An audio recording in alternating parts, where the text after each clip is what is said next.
Good morning, good morning. How many of you want to be in the sun? How many of you want to be in the wind? I tell you what, people always want what they don't have. We want to thank all of you for coming to the farm. I called it's Farm USA. Richard said Farm Alaska. Feels pretty cold out here today. But we do. We want to thank you for coming out. If you've never been here before, right through that corner, the next building over is the bathrooms. And it's going to be good today. Whether you're cold or not, I promise it's going to be exciting. It's going to be good. It's going to have a message and be entertaining and all those things. My wife don't have a microphone. Oh, yes, I do. Oh, she's got a microphone. Did you have any announcements? Just that there are a few blankets over here. Yes. This pink thing. There's some jackets and some gloves. So help yourself. Make yourself at home. Move in the sun if you need to. Our donation boxes are on the table and at the door. And if you're a visitor with us, if you would raise your hand, if you haven't already filled out one of our white cards, someone will bring you, one of our team members will bring a white card to you to fill out so that we can have your information. We don't send out junk mail, so you don't have to worry about that, but we would like to know your name and if there's anything else we can do for you. So, and just as a disclaimer this morning, Skipper's had no sleep all night. So anything goes today, and you've been forewarned. I think God was preparing me for next week. We're going to have the round pen set up, and I got a horse coming from DeLand, which is up by Orlando. The lady's a HUHA judge, and she says she's got a horse with really bad ground manners, so she's bringing it to us. So I went yesterday to Arcadia for a 4-H group and worked a paint mare, believe that pushed me all over a round pen. This mare was bad. I mean, I have not had one that bad in years. And I think God was preparing me for next week. But anyhow, that's going to be exciting. I want to go ahead and get started. I'm telling you, it's okay, people. It's okay. We're Cowboy Up Ministry. This is my son's hunting rifle. And I'm going to pull it out and show you a few things, okay? Don't get upset. You know, it's not, I'm the good guy. It was warmer than that white one. Bam. I want to use this as an illustration today because we're going to talk a little bit about hitting the target or missing the target. And sometimes it has to do with where we're aiming.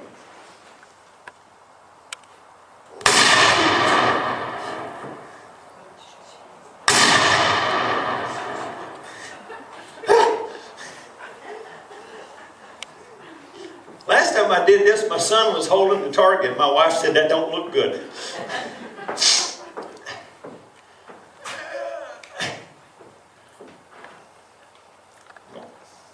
I think I'll stand by the heater. I wouldn't do that. That's Richard's heater. What happens, these are really good targets, and that's where a bullet hole would go through. And that way you can see where you've hit. How many of you in here are perfect? Okay, we all know the only perfect one was Jesus Christ, and that's the bullseye. And this happens to be just wherever we happen to be in life. All of us, one day, we're closer to perfection than we are another day. And this distance between there is grace.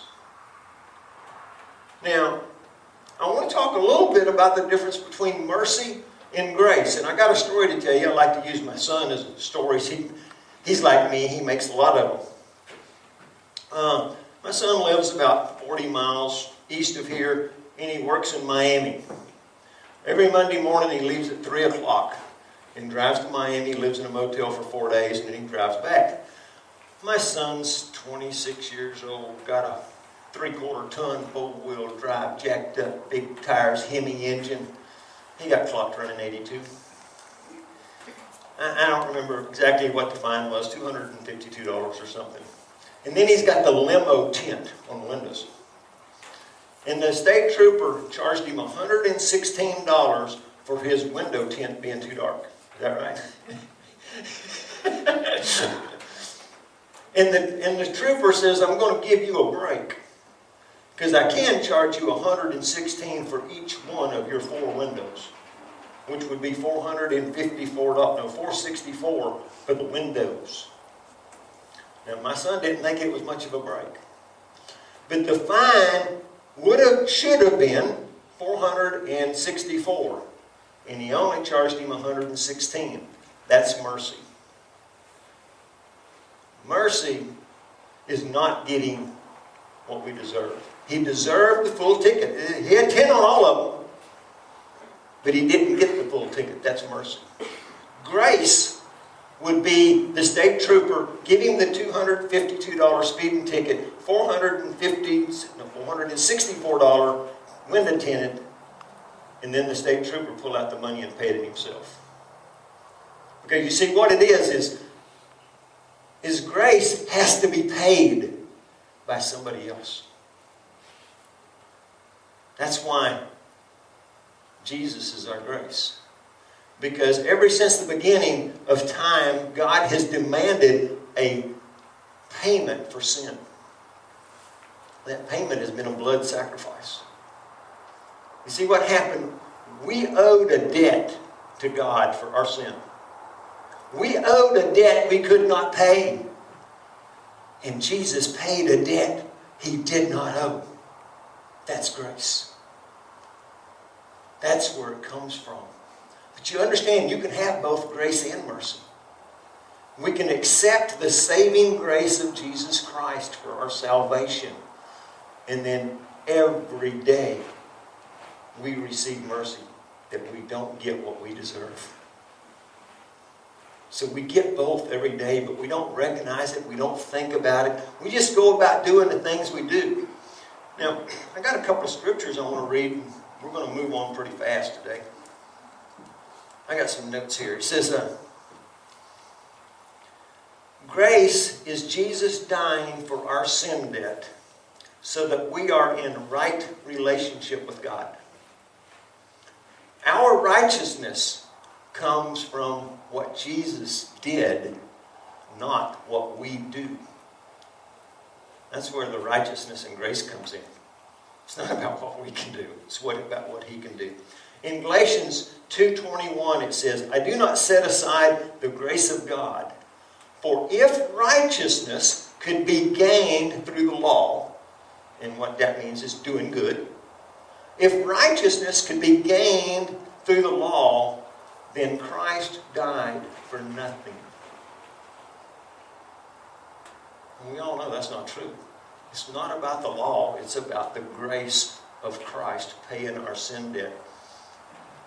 In Ephesians 2:7 it says, for it is by grace you have been saved through faith, and this is not of yourselves. It is a gift of God, not of works, so that no man can boast. So many times we get hung up on thinking about our righteousness is about what we do. You know, I'm good. I do Cowboy church. You know, I do Bible study. I pray. I tithe. No. You know, we are nothing more than dirty rags in our sinful lifestyle and the way we think. Our righteousness comes because Jesus paid our sin debt and made us right with God. You know, what happens is if we think about the target being righteousness and perfection, being holiness, being close to God, being more Christ-like, our problem with why we're not closer to that target is because so many times we're looking in the wrong direction. We're over here looking at things that are pleasing to the eye. Whether it be a good-looking man or a woman or a party or a new car, a new house. We spend all our time looking at things that is pleasing to our eye. It started in Genesis. Eve saw the apple that was pleasing to her eye. we're looking at the wrong direction and we see things that's pleasing to the eye. When we look at the right direction, we find things that are pleasing to our soul. When we look in the right direction, all at once we're seeing Christ. We're seeing grace. And we're finding a purpose for our lives. Because I've been talking to some people that are retired, and the ones that have purpose in life, they are full of life. And when you retire and have no purpose, you die. And that's why there's so many church people out there today that's floundering like a fish out of water, because they don't have any purpose in life, because they're looking in the wrong direction. They're looking at things that is pleasing to the eye, rather than looking at Jesus, His grace, and His purpose. Now, with that being said today, we've got a special guest today that has absolutely